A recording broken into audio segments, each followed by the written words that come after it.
Argentina? Mr. President. Would you like to visit Argentina soon? There is an invitation for that. What does that mean? Do you like to visit Argentina soon? I do. I would love to. I'm just a little busy. I would love to. I'd love to go to Argentina. I'd like to be like Biden. I'd like to go to the beach. You know? My legs are not quite as thin as his. My legs are slightly heavier. My arms are slightly larger. My body is a little bit larger than his. I'm not sure it would be appreciated on the beach, but I'm not going to take a chance. You won't see me in a bathing suit. You won't see in a bathing suit sitting on a beach in Argentina, falling down, not being able to lift a 3-ounce chair, meant for old people to lift, and he couldn't lift it, so we had a problem. He spent too much time on a beach. Somebody told him that he looked good in a bathing suit. And you'd see this guy on the beach all the time. I never quite understood it. Steve, go ahead. Could you preview your meeting with Ukraine President Zelensky on Friday? You expect to talk about weapons? Is there going to be a package? Interesting meeting going on. Look, I'm very disappointed because Vladimir and I had a very good relationship. Probably still do. I don't know why he continues with this war. This war has been so bad for him. He's going into 4 years of a war that should have he should have won that war in 1 week. He's now going to soon be into his 4th year. He's lost 1.5 million soldiers, probably, close. Certainly in terms of wounded and no legs and no arms and all the things that happen in horrible wars. It's a horrible war. That's the biggest thing that's happened since World War II in terms of death. It's bigger than any of them. I settled 8 of them. The biggest is that in terms of death. Incredible. I think India, Pakistan had great potential too. We did a great job of that one, but he's got to really settle this war. And you know they have long lines waiting for gasoline in Russia right now, right? They have long lines. Who thought that was going to happen? And all of a sudden his economy is going to collapse. And I'd like to see him do well. I mean, I had a very good relationship with Vladimir Putin, but he just doesn't want to end that war. And I think it's making him look very bad. He could end it. He could end it quickly. And I have to tell you, I give credit because who would think that Ukraine could have fought Russia for 4 years to essentially a standstill? Now, there has been some early, you know, before they knew what the hell was happening because it happened quick. Biden should have never let that happen. That's a war that should have never happened, but it did. But it's not making Russia look good, I will tell you that. Tomahawks in Ukraine? We'll be talking about Ukraine, yeah. I mean, I have the president coming in on Friday, and I know what he has to say. He wants weapons. He would like to have tomahawks. Everyone else wants tomahawks. And we have a lot of tomahawks. Tomahawk is do you need any tomahawks in Argentina? You can cross Moscow, tomahawks. You need them for your opposition, I guess, because see, in this country, they'd use tomahawks for the opposition. I don't do that. I'm much nicer. The Democrats would use them if they had the chance. They're sick people. Go ahead. President, are you worried that this plan with Argentina can fail? Anything can fail. Anything can fail. You never know. That's why I say Putin should do something about the war, because so far, I mean, it's turned out to be very bad for him. But anything can. So this plan can fail. Sure, it can fail, but it's got a better chance, I would say, Scott. It's got a better chance of success than failure. And if it's successful, it's an unbelievable success. It can transform your country into greatness. It's got a great chance. We'd like to give it a chance. Anything can fail, but we'd like to give it a chance. And we think, because he's made so much progress. I mean, the work that he's done over the last 4 years is incredible. And it would be a shame to lose that progress. He's very close to having a big success. Mr. President, will you consider removing new restrictions on the press that report at the Pentagon? And have you spoken to Secretary Hegseth about this? I have, yeah. Well, he's finding, I think I can speak for him. I'll let him speak for himself, but I think he finds the press to be very disruptive in terms of world peace and maybe security for our nation. Press is very dishonest. Not you. But the press is very dishonest. Do you have something to say? Well, I very much appreciate the question because it was interesting to watch. We had a chance to go along on the historic trip of Middle East peace, which our generation of veterans never dreamed would be possible. So you would think that the Pentagon press corps of all press corps would be front and center across the board on wanting to give credit to the president for forging this kind of peace, and instead what they want to talk about is a policy about them, which simply says maybe the policy should look like the White House or other military installations where you have to wear a badge that identifies that you're press, or you can't just roam anywhere you want. It used to be, Mr. President, the press could go anywhere, pretty much anywhere in the Pentagon, the most classified area in the world. Or also that if they sign on to the credentialing, they're not going to try to get soldiers to break the law by giving them classified information. So it's common sense stuff, Mr. President. We're trying to make sure national security is respected, and we're proud of the policy. You know, we have an option here. As you know, the press years ago moved into the White House. It used to be across the street. We could move them. You're lucky I'm president, because we could move them very easily across the street. They used to be there. They would have more room. We have a beautiful, nice space. You can sit all by yourselves and have fun. Instead, you walk around the White House talking to anybody that can breathe.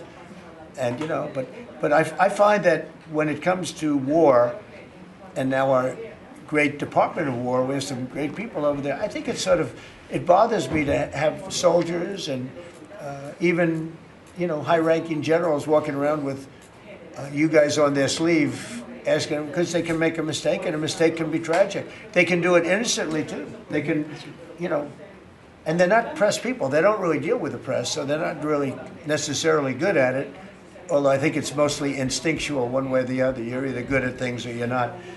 But I could see you being bothered by that. And so you have them in an area and you treat them fairly, but they're not allowed to go into Much like the somebody's office and sit with them for 10 hours. yes, sir. Yeah, I can understand. Mr. President, Boston Sorry? had some street takeovers that we saw. Are you going to work with or try and work with the mayor of Boston?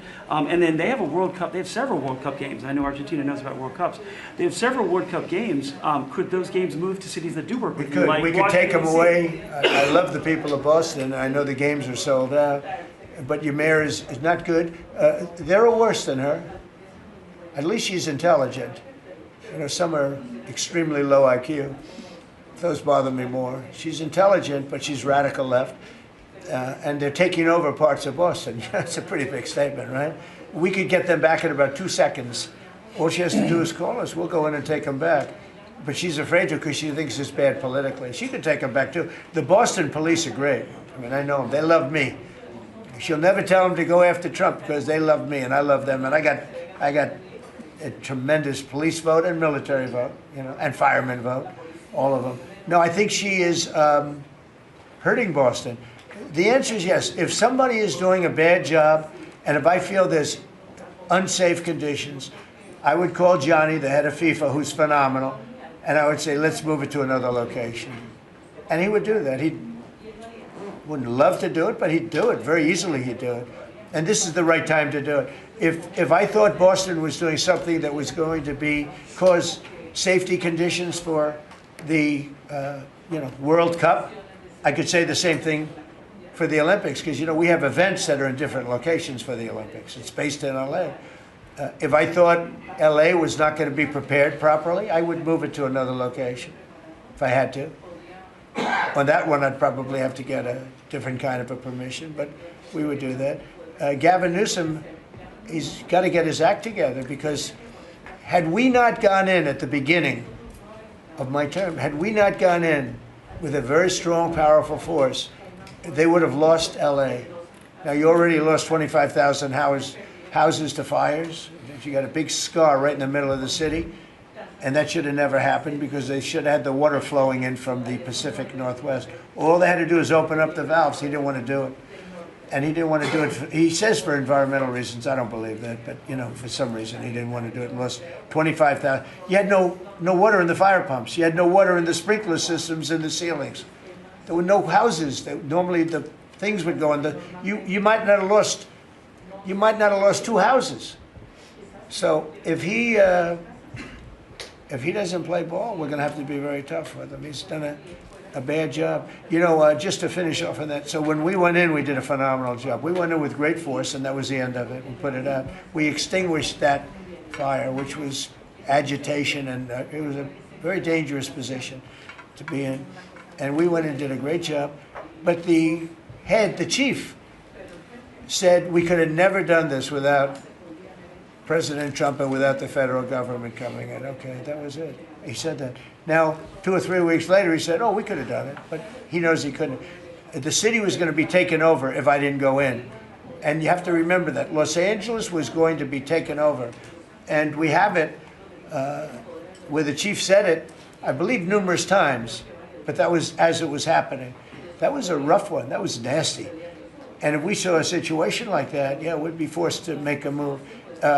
Boston better clean up their act. That's all I can say. Go ahead. One more question. Mr. President, Should federal workers Yeah, please. do you feel any urgency to end the shutdown in the next week, 2 weeks, or would you be fine if this stretches into November and then toward the holidays with folks not getting paid?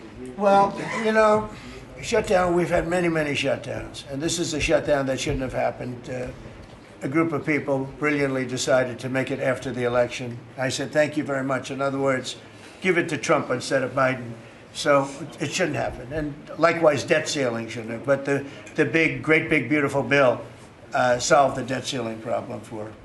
Is there a point where you would reach out to all No, parties here's what's and try happening to in the cut a deal? shutdown, though. Honestly, can I put it in plain words for you? And you're a smart guy, so you all understand, but a lot of people don't. The Democrats are getting killed on the shutdown because we're closing up programs that are Democrat programs that we were opposed to. So we're being able, and they're never going to come back in many cases.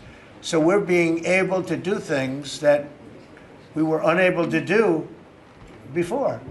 So we're closing up programs that are Democrat programs that we wanted to close up or that we never wanted to happen, and now we're closing them up. And we're not going to let them come back. The Democrats are getting killed. And we're going to have a list of them on Friday, closing up some of the most egregious, socialist, semi-communist, probably not full communist, we're saving that for New York, but semi-communist programs, and we're closing them up. We're not closing up Republican programs because we think they work. So the Democrats are getting killed, but they're not telling the people about that. I say it, nobody, well, I haven't said it probably as bluntly as I just said it, but so we are closing up Democrat programs that we think, that we disagree with, and they're never going to open again. Thank you very much. Thank you, everybody. Thank you, Mr. President. Thank you.